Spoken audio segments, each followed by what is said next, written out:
Hi, this is Chris from the Stephanie Miller Show. Please enjoy this exclusive clip from Political Voices Network. There's only one Trump, right? Sometimes he gets away with not being the worst version of himself, right? And the media sort of gives him a pass, but he's always the same person. He's a broken, wounded ego, guy with the emotional maturity of a child, who's been stewing in his own resentment and anger for almost 80 years. And he feeds that stimulants, into an addled mind that doesn't work right. One of Trump's core issues is he knows people think he's dumb, and he doesn't want that. He's trying to hide these deficiencies instead of confronting them, instead of dealing with it. He's And you also said one guy spent 50 years in Washington crafting legislation that benefits all Americans, harkens back to the New Deal era policies that built our middle class. One guy spent 50 years getting high, bankrupting businesses, and creeping on teenage girls that look like his daughter. I mean, it's like I was saying, it does feel like, I can't believe President Biden even has to participate in this, but it's just, here we go again, right? Yeah, and that's who he's been his whole life. He spent the Vietnam War riding around in his dad's limo, attacking cocktail waitresses and doing lines, letting other guys go fight in his way in a foreign war. He wasn't involved, physically or intellectually with the biggest thing of his youth, right? The Vietnam War was sort of a litmus test, right, for men of his generation. He didn't care. He's living it up, pretending that he's this big real estate scion, or he was and became one on his own, right? This tycoon in the 80s. He knows nothing of policy. That's why his whole shtick is like, I'm an outsider. Would you want an outsider doing heart surgery? DC specific skill. Exactly. You know what I mean? You know this. Your family's been in it. I know I come from a DC kind of bureaucratic family in many ways. I worked on Capitol Hill. It's policy wonks. It's boring stuff. That's what you want. It's unsexy work that gets business done on behalf of a large nation. You want the West Wing. You want those nerds. Right. Yeah, right. Ann tweeted, listen, I'm not a drug user, so maybe I just don't get it, but how can someone be called Sleepy Joe while also being on cocaine? I feel like that's not how it works. It's not how it works.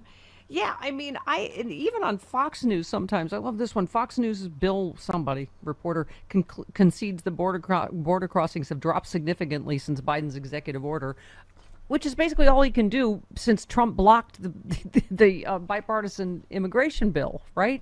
So that's going to come up with some ghoulish story that he seems to take sexual pleasure in telling, right, about violence by an undocumented immigrant, right? Now you're getting into it. It shows his kink. He's into this. Violence against women is a thing for him. He likes that. That crazy Britney girl who did the State of the Union rebuttal. Remember her? Oh, yeah. And so that was an audition, right, to be a potential VP, candidate for Trump. So Katie Britt. Sorry, Senator Katie Britt. I was trying. Oh, yes, she was creepy. I'm sorry, I was disrespectful. Yeah, Katie Britt. But remember how she got into the specifics of this? Yeah, she's like, "Hi, I'm in my kitchen, but don't look in my crawl space. There's nothing in there." Right, exactly. That was to please the boss because he likes that stuff. He likes the graphic details that turn most people's stomachs because he's not a well man. Yeah.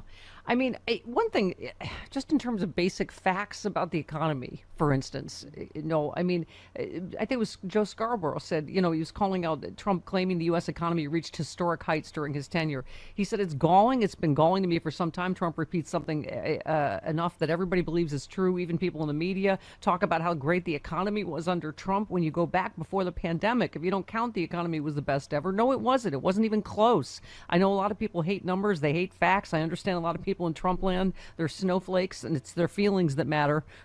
But here are the facts. Before the pandemic, America's GDP was 2.5%, all right? Post-war, World War II, that's not the greatest performance ever. That ranks Donald Trump eighth, behind LBJ, behind Jimmy Carter, behind Reagan, behind Nixon. I could go on and on. Find 8 presidents post-World War II, and Trump did worse than most of them on GDP growth. Yet Trump is going to keep lying about the greatest economy ever before the pandemic. It wasn't anywhere close to the greatest economy ever. I just wonder how much longer moderators are going to allow this lie to continue to fester. It's a lie that's having an impact on this race. And that is true. It's just, most job losses since Herbert Hoover. I mean, you can go on and on. A disaster. I love people speculating what the Trump second administration is going to be. Like the first one wasn't the biggest show in the history of the world. 100%, and that doesn't even take into account the tariffs, which will Right. the brunt of Inflation which will be bomb. working. Economists are Right. calling it an inflation bomb. What his policies would Exactly. cause. Yeah. Exactly. And can I add something to that Yeah. excellent point you just made and Joe made? The good things about Trump's economy, the metrics that he could take credit for, those were the result of Obama's administration, Yeah. right? Those were things that were put into place that don't show up for a while because it takes a while to change the graph after the trajectory of the Bush years and the financial collapse of 2008, right? Yeah. But this is the point I want to make. Those Biden numbers that showed up during Trump's term that he took credit for were the result of Joe Biden's work. That's why Obama picked Biden to help him with the economic recovery. That's what Biden headed up for Obama because Obama knew that Biden knew how to get bipartisan big legislation passed, Yeah. right? Yeah. So that's a thing that that Biden should in essence get credit for. And I'm stealing that from Obama himself. He said it himself Yeah. when I went to a rally with him in the spring. Yeah. So Yeah. Hey all, Glenn Kirshner here. I hope you'll join me on my new audio podcast, Justice Matters. I'll be using my 30 years as a federal prosecutor and Army JAG to unpack, break down, and explain the legal issues of the day, particularly where the legal intersects with the political. Please look for Justice Matters with Glenn Kirshner wherever you generally get your podcasts.